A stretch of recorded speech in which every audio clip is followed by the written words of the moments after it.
Saya kan bicara tentang pembawa damai, saudara, ya. Nah, kita akan melihat bersama-sama, saudara, karena saya yakin, saudara, ada begitu banyak orang yang salah memahami tentang kata damai, ya, sehingga betul-betul nggak terjadi, ya, disebut pembawa damai itu enggak, saudara, karena di dalam benak mereka tidak sama seperti apa yang Alkitab katakan. Ya, coba kita lihat bersama-sama ya. Saya akan coba membuka sebuah pola pikir yang baru tentang kata damai. Matius 5 ayat yang ke-9. Dikatakan ini, berbahagialah orang yang membawa damai, karena mereka akan disebut anak-anak Allah. Perhatikan ya, berbahagialah orang yang membawa damai. Ya, jadi dimanapun harapannya saudara kita berada, kita membawa damai. Karena mereka disebut anak-anak Allah. Apa sih anak-anak Allah itu, saudara?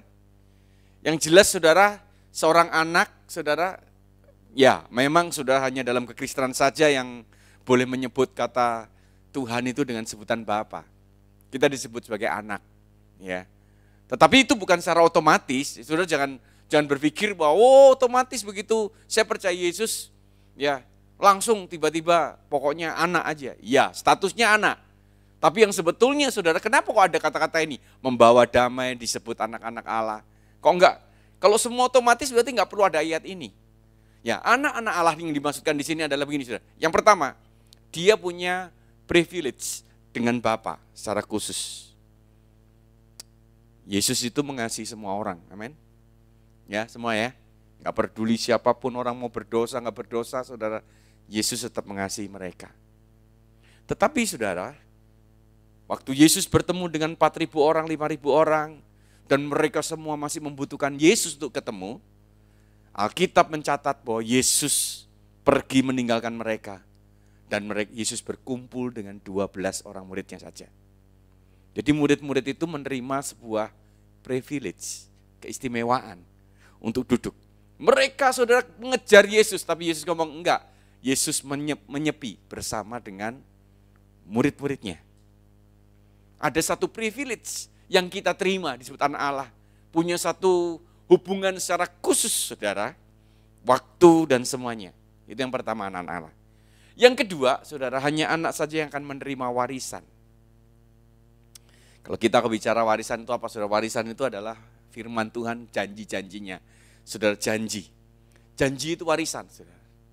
Janji itu akan tergenapi di dalam setiap kehidupan kita. Kalau kita bukan anak, kita nggak terima warisan itu. Ya, jadi saudara tahu. Tapi di sini dikatakan syarat saudara untuk menjadi anak Allah harus membawa damai. Ya, nah sekarang kita lihat bersama-sama saudara. Ada beberapa pengertian yang perlu saudara lihat bersama-sama. Cobalah selanjutnya tentang damai, saudara. Ada banyak orang berpikir bahwa damai itu tidak ada konflik. Ya.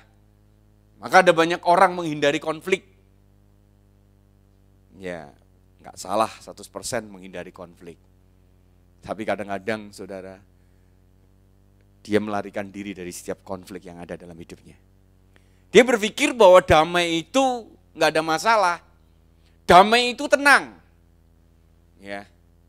Damai itu suasana yang nyaman. Makanya saudara, ada banyak orang, saudara, mengidentikan kata damai itu satu, nggak ada konflik, nggak ada masalah.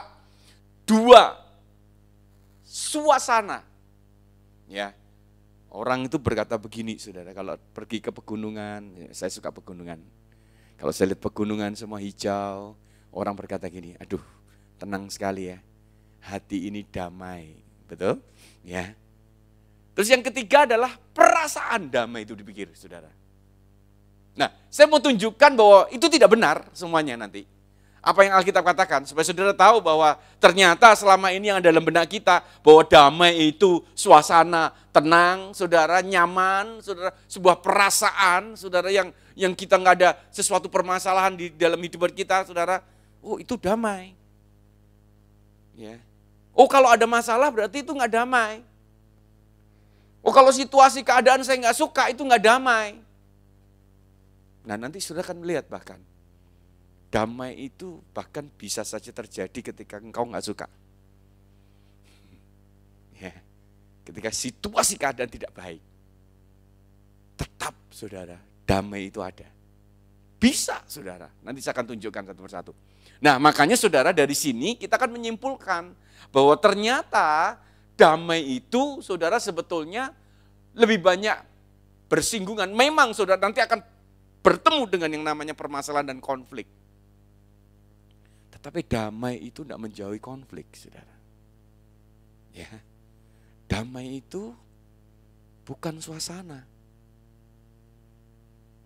Saya nggak kepingin pulang ke rumah. Di rumah saya tidak ada damai.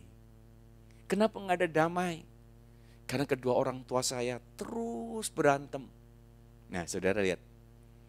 Ya, dia cenderung apa? Lari. Karena bayangannya dia sini. Tidak ada damai. Loh harusnya kan kita yang membawa damai. Perasaan saya nggak enak terus, saya nggak ada damai di dalam kehidupan saya. Nah saudara lihat. Perasaan, suasana, konflik itu selalu identik saudara. Ya, dengan damai. Tidak ada konflik berarti damai. Nah, makanya saudara kalau engkau memahami di sini saya mau beritahu pemahamanmu salah itu. Ya, itu tidak benar. Kalau saudara lanjutkan terus, ya kita tidak membawa damai yang sesungguhnya. Nah, selanjutnya saudara, ini menarik. Yesus tidak berkata begini saudara, berbahagialah orang yang mencintai damai. Enggak ngomong begitu saudara. Tetapi yang membawa damai. Banyak orang mencintai damai, tetapi tidak banyak yang aktif membawa damai atau menciptakan damai itu. Jadi cinta damai belum tentu membawa damai. Oke ya. Harusnya saudara, orang disebut cinta damai ini saudara, harusnya dia membawa damai dulu, baru cinta damai. Bukan cinta damai dulu saudara. Nanti saya tunjukkan ciri-ciri dari orang yang cinta damai itu kayak apa. Kenapa kok nggak disebut berbahagialah? Ada banyak orang, saudara. Ya, orang-orang apa ya, flekmatis ya, bukan flekmatis ya, sanguin, melankolis, atau orang intim, stabil, orang yang menghindari konflik biasanya. Mereka disebut cinta damai. Nah sekarang saudara tidak usah, jangan bangga disebut cinta damai. Karena orang cinta damai belum tentu membawa damai. Ya, saya ulangi ya, orang cinta damai belum tentu membawa damai. Sudah coba lihat kiri kanan ini. Anda nggak ketemu orang yang cinta damai kira-kira? Ya, apakah sudah termasuk orang yang cinta damai? Kalau dia ngomong, iya saya cinta damai. Setelah ngomong gini, orang cinta damai belum tentu membawa damai. Gak beritahu gitu saudara ngomong. Nah, tapi saudara nanti setelah mengerti kebenaran ini, baru saudara bisa membawa damai. Jadi orang membawa damai itu belum tentu saudara orang yang hanya cinta damai saja. Siapapun itu bisa. Nah saya tunjukkan ya, definisi beberapa hal secara umum orang yang cinta damai ini biasanya apa sih yang terjadi. Ya. Yang pertama, saudara dalam hal konflik, lihat. Seringkali saudara dia menghindari konflik. Ya, menghindari. Atau bahkan lari dari konflik. Ayo pernah ketemu orang kayak gitu? Kalau punya masalah bukan diselesaikan malah ditinggalkan. Nggak muncul, hilang, saudara. Lalu dianggap, udah nggak usah dibahas. Saudara ngomong, nggak usah dibahas. Daripada tidak ada damai. Nggak ada damai, saudara. Nggak usah dibahas, dia pikir kalau nggak dibahas itu selesai. Padahal nggak selesai. Padahal sebetulnya dia saudara hindari itu, atau bahkan dia lari dari konflik. Bahkan dia lari, saudara. Atau yang kedua selanjutnya, saudara, diam. Diam, saudara, walaupun tahu bahwa kebenaran harus disampaikan. Oh, nanti kalau saya menyampaikan, nanti akan jadi masalah konflik. Nah, lihat kan, kembali kan, muter lagi balik, saudara, dia hindari. Saudara, dia ngerti ini tidak benar. Dia tahu itu salah, tapi dia nggak berani, saudara, menyampaikan, menyatakan kebenaran. Makanya kenapa banyak orang Kristen gak berani nginjil? Karena mereka bukan pembawa damai. Saya mau beritahu saudara, mungkin mereka adalah orang yang cinta damai, bukan pembawa damai. Nanti lihat, dia takut sudah ditolak sama temannya. Kalau saya cerita kebenaran nanti saya dikatain sok suci. Dia nggak mau berteman dengan saya, dia marah, dia tersinggung. Lalu kami punya masalah, kami berkonflik. Daripada seperti itu, lebih baik saya diam. Gak usah, walaupun tahu bahwa kebenaran harus disampaikan. Dia berkata, lebih baik diam. Dan akhirnya yang ketiga adalah ini saudara, bermain aman saudara. Makanya orang-orang cinta damai ini saudara, kalau begitu ada orang yang berkonflik, biasanya dia tidak menyelesaikan apapun. Karena begitu ketemu si A, misalkan si A dan si B konflik saudara. Ketemu si A cerita, dia ngomong, iya sih, kamu gak salah kok. Ya, kamu gak salah. Ya, dia yang salah.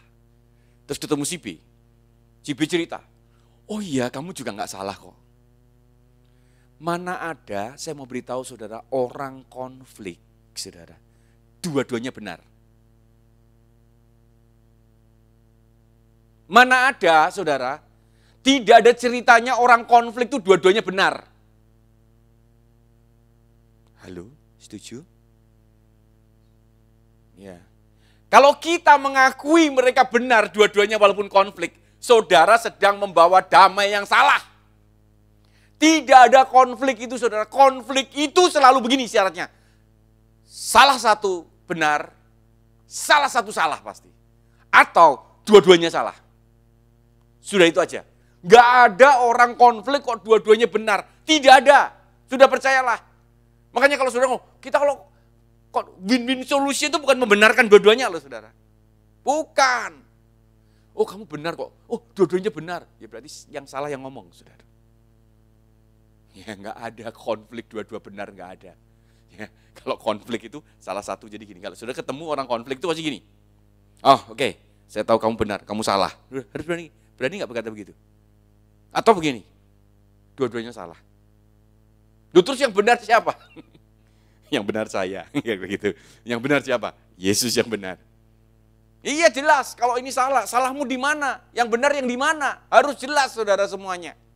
Nah nanti saudara, nanti ya, ini pelan-pelan dulu supaya saudara tahu bahwa jangan berhenti saudara disebut cinta damai, tapi saudara harus masuk kepada satu tahap pembawa damai. Oh kalau saudara pembawa damai, wow keren saudara. Nah lalu damai itu sendiri itu seperti apa sih? Nah coba kita lihat ya. Ternyata saudara, damai itu selalu berjalan bersama-sama dengan kebenaran. Saya tunjukkan ayatnya nanti ya. Ternyata damai itu nggak pernah berjalan tanpa kebenaran. Jadi kalau saudara nggak mencintai kebenaran, saudara nggak pernah bisa membawa damai. Ya, adalah tidak mungkin damai tanpa kebenaran dari Kristus. Karena damai tanpa kebenaran hanya sebuah gencatan senjata dengan dosa. Saya ulangi ya. Damai tanpa kebenaran itu hanyalah gencatan senjata dengan dosa. Kok bisa, saudara? Saudara tahu istilah gencatan senjata?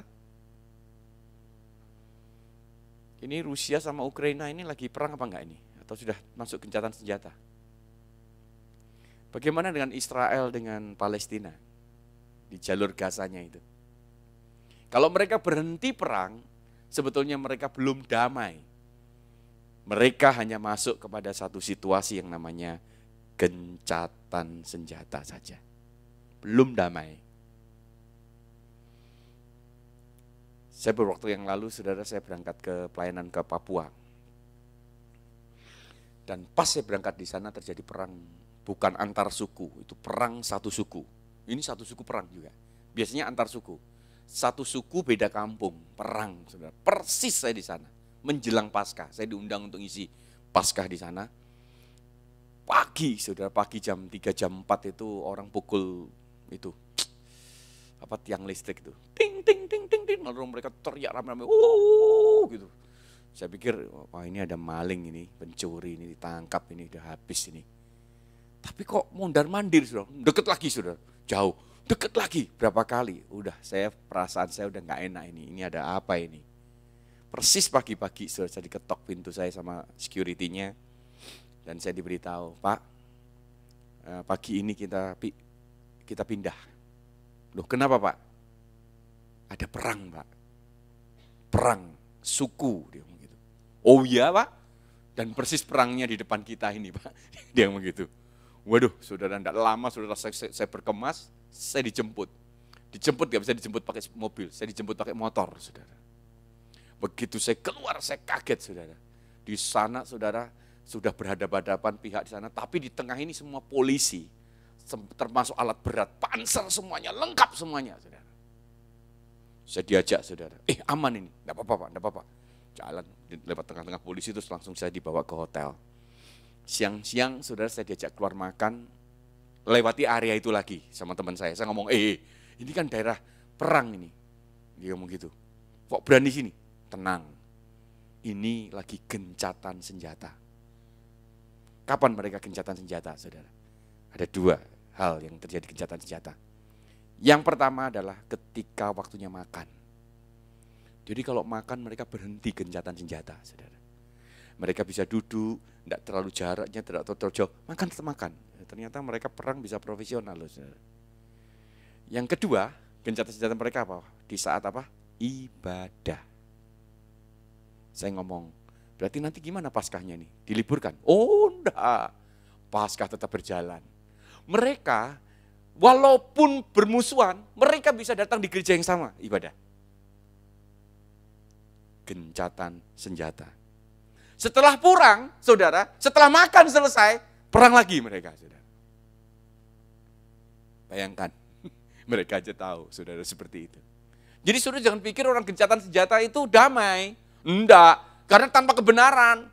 Makanya saudara kalau engkau lagi konflik dengan temanmu hari ini, dan engkau tidak pernah selesaikan, enggak pernah duduk, dan engkau letakkan kebenaran, engkau hanya katakan, oke, kita sama-sama, udah, jangan dianggap ya, kita selesaikan, sudah, enggak usah dibahas lagi. Loh, itu enggak damai itu gencatan senjata, saya mau beritahu saudara, ada begitu banyak orang, tidak pernah membawa damai. Kalau membawa damai saudara, kau lihat temanmu konflik, enggak ngomong, gue harus panggil mereka, kalau sudah sebagai pemimpin, duduk bersama-sama. Ayo coba ngomong, kenapa perasaanmu semuanya. Dan kita sudah bawa kebenaran di tengah-tengah mereka. Paling tidak, salah satu harus mengakui gini, saya salah. Saya minta maaf. Atau dua-duanya berkata, kami salah. Ada kebenaran. Saudara, sesuatu itu enggak pernah akan muncul kesalahan tanpa muncul sebuah kebenaran. Dengar baik-baik. Kalau tidak ada kebenaran, maka semua yang salah itu bisa jadi benar. Ya. Jadi sekarang saudara tahu bahwa ternyata damai itu datangnya bersama-sama dengan kebenaran. Oke, saya tunjukkan nanti ya. Sekarang saya tunjukkan ayatnya supaya kita lebih yakin. Saya aja waktu baca kaget saudara. Karena image saya damai itu yang seperti tadi saya cerita di awal. Ternyata enggak. Yakobus 3:18 ini. Dan buah yang terdiri dari kebenaran, perhatikan, ditaburkan dalam mana saudara? Damai. Untuk mereka yang mengadakan damai. Nah saudara lihat, buah yang terdiri dari kebenaran itu mesti ditaburkan dalam damai. Baru muncullah damai yang sesungguhnya. Enggak ada saudara. Damai saja tanpa kebenaran enggak ada. Oke, saya tunjukkan lagi ayatnya supaya lebih jelas. Selanjutnya, Ibrani 12 ayat 11. Nah, lihat ini saudara. Memang tiap-tiap ganjaran pada waktu ia diberikan tidak mendatangkan sukacita, tetapi duka cita. Tetapi kemudian ia menghasilkan buah apa saudara? Kebenaran. Yang apa saudara? Memberikan damai. Lihat saudara, menghasilkan buah kebenaran dulu, baru memberikan damai kepada mereka yang dilatih olehnya. Jadi saudara lihat ya, ternyata damai itu saudara selalu disertai dengan kebenaran dan tidak selalu diawali dengan sukacita. Makanya saya katakan bukan perasaan. Damai bukan situasi keadaan, bukan suasana.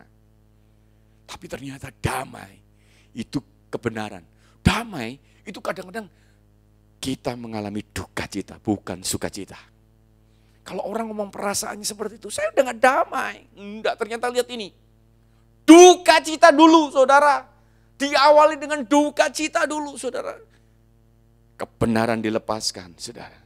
Dan tiba-tiba damai baru menghasilkan sukacita. Jadi sebetulnya sukacita itu buahnya. Bukan karena sukacita maka orang menyebut dirinya damai. Terbalik. Jadi kalau saudara mau membawa damai, harusnya saudara nggak peduli dalam keadaan apapun. Saudara kalau memahami ini, saudara bisa sampai satu titik ini, di mana saudara bawa kebenaran. Artinya berarti gini, saudara sama gini. Orang pembawa damai itu adalah sama begini. Dia membawa kebenaran dimanapun dia berada. Walaupun situasi keadaan yang waktu dia sampaikan itu sama sekali tidak baik. Orang-orang gak suka. Tapi kita gak peduli. Saya sedang membawa kebenaran. Baru damai itu akan muncul. Damai yang sejati itu baru muncul. Mereka gak suka. Gak apa-apa, gak suka. Nah ini saudara, ini seringkali orang-orang itu gak bisa, saudara. Gak mampu melakukan itu. Mereka selalu kalah. Karena pemahaman dalam pola pikirnya udah salah. Ya, dia kepingin semua orang baik sama dia. Nggak bisa. Ternyata pembawa damai itu nggak seperti itu. Nah, apa itu pembawa damai? Coba kita lihat bersama-sama ya. Nah, pembawa damai itu yang pertama adalah gini saudara. Mendatangi konflik. Jadi bukan menghindari konflik saudara, beda dari tadi saudara. Kalau orang cinta damai, itu menghindari, bahkan lari dari konflik. Tapi pembawa damai, saudara, di mana di situ ada konflik, dia akan datang ke sana. Ya, kalau saudara mulai kepikiran, ini teman saya nggak ngomong selama 2 tahun sudah. Ya, berarti saudara datangi mereka, ajak mereka ketemu. Nah, itu pembawa damai itu. Mau sampai kapan kamu nggak ngomong seperti ini? Tahu nggak kalau kamu lakukan seperti ini apa yang sedang terjadi? Kebenaran apakah yang akan terjadi? Kamu kehilangan begitu banyak hal dalam hidupmu. Enggak apa-apa, aku lebih suka seperti itu. Terserah kamu suka nggak suka, tapi saya perlu ngomong sebuah kebenaran. Kalau kamu ingin betul-betul damai yang sejati ada di antara kalian. Oh, langsung begitu saudara. Mungkin dia nggak suka, dia marah, saya nggak mau. Oh, ya udah. Tapi tetap saudara dimanapun kita. Jadi ternyata pembawa damai itu mendatangi konflik saudara. Di mana keadaan, situasi dan memungkinkan saudara malah datang di sana. Nah itu baru disebut pembawa damai. Kalau carinya tempat yang enak-enak bukan pembawa damai. Yang kedua, saudara, pembawa damai itu ini, saudara. Harus berani menyatakan kebenaran. Harus berani menyatakan kebenaran. Salah, benar. Oh jangan diabu-abukan, saudara. Ya kamu ada benarnya kok, ada benarnya dari mana saudara? Ya ada benarnya, kalau sedikit salah tetap salah saudara. Benar, salah. Benar dan salah itu tidak bisa dibuat gini, seperti putih dan hitam diabu-abukan, tidak bisa. Benar, salah. Kalau kamu ada benarnya, berarti tidak ada salahnya. Ya kamu ada benar, ada salahnya sih. Yang mana? Enggak, berarti salah. Ya tapi kan pemahaman saya benar, pemahamanmu benar, tetapi tindakanmu salah. Endingnya adalah tetap salah. Ya, berani menyatakan kebenaran. Ayo, berapa banyak yang berani menyatakan kebenaran? Kita ngomong apa adanya tentang kebenaran kepada orang asli. Makanya kalau orang nggak berani menyatakan kebenaran, tidak ada kebenaran, tidak ada damai sejahtera, tidak ada kedamaian, tidak ada kemerdekaan. Hati-hati loh saudara. Dan ini sedang merambah dan menguasai gereja. Gereja saudara lebih baik dia berpikir enggak apa-apa seperti tidak terjadi apa-apa padahal di dalamnya sudah mulai dingin. Satu dengan yang lain kasih menjadi tawar. Kenapa? Karena enggak pernah diselesaikan. Setiap konflik tidak pernah diselesaikan. Setiap konflik enggak pernah didudukkan bersama-sama. Dan masing-masing sampai mereka berkata bahwa ya saya minta maaf, saya salah dan saya bertobat, saya tidak akan mengulangi lagi. Oke, saya mengampuni. Yang satunya ngomong, oke saya salah. Baru setelah itu saudara, mereka menyatakan kebenaran ada di tengah-tengah mereka. Baru damai itu terjadi. Dan mereka clear di dalam kehidupannya. Kalau enggak saudara, di depan senyum, di belakang nusuk. Bayangin saudara. Dan ini merebak di berbagai macam gereja saudara. Saya melihat pelayan Tuhan. Saya diundang di sebuah gereja saudara. Saya ngisi sebuah seminar, leader semua dikumpulkan. Ya, mulai dari pemimpin komunitas sampai pastor, gembala-gembala di cabang semua dikumpulkan. Saya bicara 2-3 sesi kalau nggak salah. Di antara break sesi itu, 4 sesi saya bicara. Di antara break sesi itu saya diajak makan dengan para gembala-gembalanya dia. Dan saya kenal ada 2 orang yang sangat dekat sama saya, saudara. Begitu saya duduk sebentar makan selesai, lalu mereka selesai acara, mereka tanya, ada masukan. Saya jawab begini, saya merasa duduk makan bersama aja di antara para pemimpin semua dingin, saya katakan. Nggak ada kehangatan, bukan dengan saya hangat semuanya, saudara baik. Tapi di antara mereka ada sebuah kedinginan, saudara. Tidak ada kehangatan sama sekali. Langsung mereka ngomong, iya Pak, memang begitulah Pak. Kami semua lagi berkonflik dan tidak pernah diselesaikan. Wow, kenapa saudara? Karena semua cinta damai. Saya ngomong bukan cinta damai itu Pak, itu udah membawa damai itu. Ya, saya katakan itu mesti ditangani Pak, nggak bisa dibiarkan begini. Kalau kepingin gereja berkembang, nggak bisa Pak dibiarkan. Ya, betul saudara, mereka mengalami penurunan yang drastis saudara. Ya, jadi hati-hati. Kemudian saudara yang ketiga, saudara, ini kita itu harus berpihak kepada Tuhan, bukan berpihak kepada siapapun. Walaupun itu temanmu, saudara, nggak ada pihak-pihak apa. Kalau sudah ditanya, kamu berpihak kepada saya, berpihak kepada Tuhan, bukan berpihak kepada siapapun. Saya tidak berpihak kepada teman, saya berpihak kepada Tuhan, saya berpihak kepada kebenaran. Ini pembawa damai harus begitu, saudara. Nggak peduli. Ya, walaupun itu teman dekat kita, walaupun itu saudara kita, salah tetap salah. Oh, itu pembawa damai begitu, saudara. Kalau dia dengan orang dekat kompromi, dengan orang yang nggak dekat dia strength. Oh, dia bukan pembawa damai, saudara. Ya. Oke, sekarang saya tunjukkan lagi nih sesuatu hal yang kontroversi. Ini menarik, saudara. Coba lihat selanjutnya. Matius 10 ayat 34. Oh, ini Yesus yang ngomong loh saudara. Ya. Tadi dikatakan berbahagialah orang yang membawa damai, karena mereka disebut anak Allah. Tapi Yesus berkata begini, saudara, jangan kamu menyangka bahwa aku datang untuk membawa damai di atas bumi. Aku datang untuk membawa apa? Aku datang bukan untuk membawa damai, melainkan apa saudara? Pedang loh dia saudara. Loh, tetapi coba lihat ayat selanjutnya sebentar. Ya. Yesaya, nubuatannya bagaimana ini? Ini menjelang Natal ini kan ayat ini sering muncul ini ya. Yesaya 95. Sebab seorang anak telah lahir untuk kita. Seorang putra telah diberikan untuk kita. Lambang pemerintahan ada di atas bahunya. Dan namanya disebutkan orang apa? Penasihat ajaib, Allah yang perkasa, Bapa yang kekal apa saudara? Raja damai, Prince of Peace. Kok aneh ya? Yesus ngomong gini, aku datang tidak membawa damai.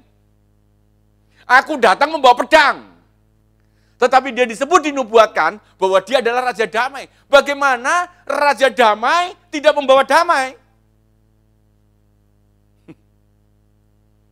Sebetulnya saudara Yesus lagi berbicara, aku tetap Raja Damai. Tapi aku sedang membawa damai dengan pedang. Yang artinya damai yang aku bawa tidak sama dengan damai yang ada di dunia ini. Damai yang aku bawa bukan damai yang ada di atas bumi ini. Tetapi damai pedang. Pedang itu apa sih saudara? Alkitab berkata firman itu adalah pedang bermata dua. Pedang itu memisahkan mana yang benar, mana yang salah. Saudara. Makanya saudara ternyata damai itu saudara perlu dengan sebuah kebenaran. Ini dikuatkan saudara. Ya, kalau saudara nggak tahu, ini Raja Damai kok datang tidak membawa damai. Tetap dia membawa damai. Tapi bukan damai yang ada di atas bumi ini yang orang memandang tadi suasana, perasaan. Bukan. Dia bawa pedang. Dia pisahkan mana yang benar, mana yang salah. Dan dia sedang membawa damai yang sesungguhnya, karena disebut Raja Damai. Nah, kalau dari sini kan semakin lebih jelas. Ternyata damai yang dimaksudkan Tuhan itu bukan tadi sukacita, nyaman, enak, tidak ada konflik, bukan itu. Malah Yesus datang membawa damai dengan pedang. Dia datang membawa pedang. Banyak orang berpikir itu bukan damai, tapi tetap dia adalah Raja Damai, saudara. Selanjutnya, nah kita lihat bersama-sama ya. Nah, pembawa damai itu ngapain aja sih saudara? Nih lihat, ada beberapa poin yang penting. Kalau saudara adalah pembawa damai, pasti ini saudara. Yang pertama adalah memulihkan hubungan yang rusak antara Tuhan dengan manusia. Jadi kalau pembawa damai itu datang, hubungan yang rusak. Siapa sih yang rusak saudara? Siapa yang memisahkan manusia dengan Tuhan? Dosa, ketidakbenaran. Makanya begitu engkau datang kebenaran, diberikan kebenaran, yaitu Yesus sendiri adalah kebenaran, maka barulah hubungan. Loh, saudara, Yesus itu bukan jalan kebenaran, bukan. Yesus itu jalan. Yesus itu kebenaran. Yesus itu hidup. Oke? Jadi jangan ngomong, Yesus itu jalan kebenaran. Bukan.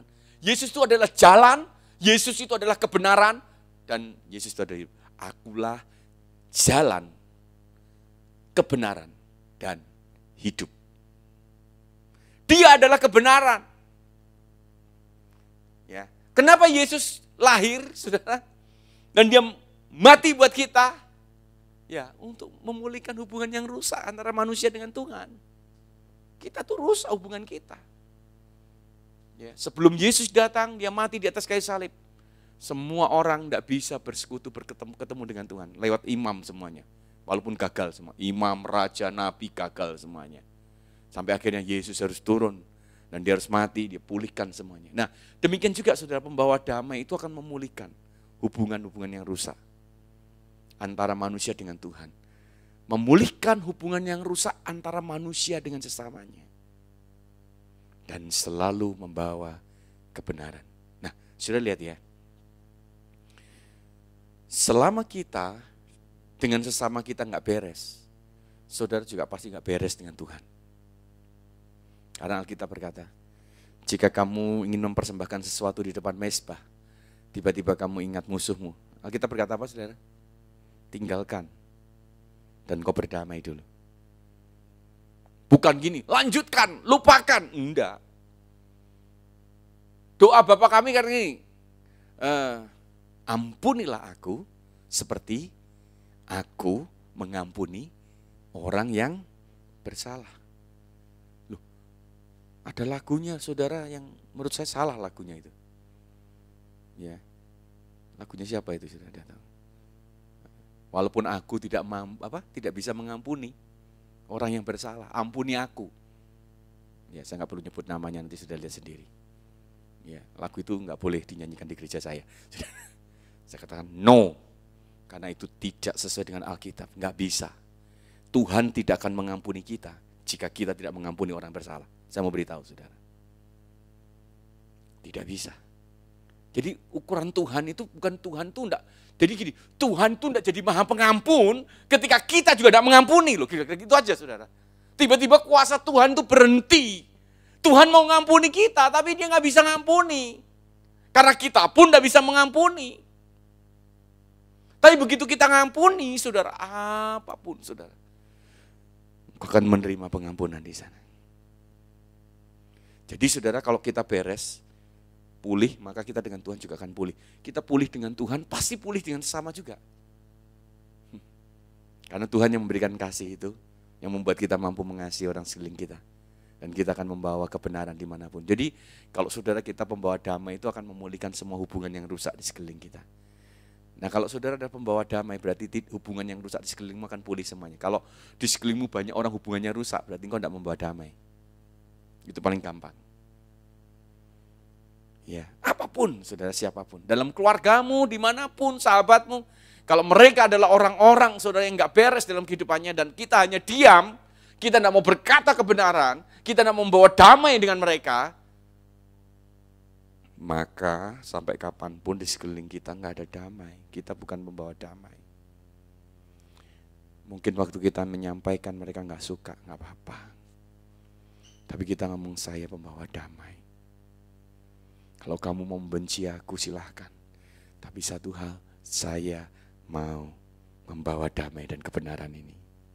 Tapi percayalah satu hari nanti dia akan datang kepada kita dan dia akan berterima kasih. Karena kita membawa damai di tengah-tengah mereka. Ya, sebentar lagi Natal. Walaupun sekarang udah mulai Natalan kan. Sudah hampir berapa hari sekali Natal terus, saudara. Ya kan, udah Natalan terus. Tetapi nantilah 25 itu yang betul-betul hari yang Natalnya semua gereja, ibadah, perayaan. Ya, sang kebenaran itu lahir untuk membawa damai. Dan kita harusnya membawa kebenaran itu dimanapun kita berada. Dan hanya kebenaran itulah yang bisa membawa damai yang sejati.